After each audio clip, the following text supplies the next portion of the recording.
Well, skylines were built in Colombia as a transportation system. Originally, when you have this vertical city, you need some way to get, product from one place to another. But what started happening along the way is, first this was kids, because it's always kids, right? Started figuring out a way to get these sky hooks that they could connect to the lines and sort of get from one place to the city and do these acrobatic feats on them. But as the situation in Colombia started devolving and the place got more violent and normal routes of transportation started getting disrupted, and people started using the skylines to get around. The Vox Populi and the founders started using it in combat situations. And all of a sudden, the requirement for guys who knew their way around a skyline and who could fight effectively on the skylines became way more important. And by the time Booker gets to Colombia, the skylines have a broad range of usage, and you'll see in the demo, cargo being moved around on those things. That creates even a more hazardous situation. But there's also people using it for all kinds of purposes, including and especially combat.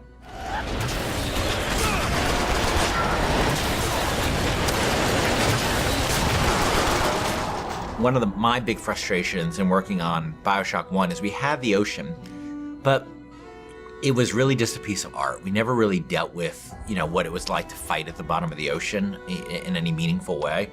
And in Infinite, we wanted you to be in the sky. We wanted the visuals, obviously, of that, which I think are really great. But we also wanted vertical combat. And we played around with lots of ideas for using flight and stuff like that for a while. But in the end of the day, to me, the experience of being on a plane versus the experience of being on a roller coaster is a very different experience. For me, it's always been about wooden roller coasters. I've never been as much a fan of the steel ones.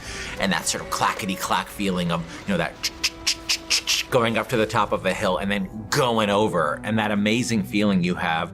And I really want to put that in a game. I want to get that feeling in a game. And then, of course, being a video game, I want to enhance that with combat. I want to be on one of those old wooden roller coasters that's stacked upon another wooden roller coaster in this city and jumping from one to the other with weapons, with people shooting at me. I just wanted to get that feeling. And this isn't a monorail. This isn't a people mover. This is something that is incredibly vertical. It's incredibly open-ended.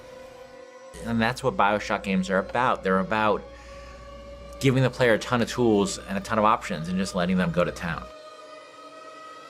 The skyline! Follow me!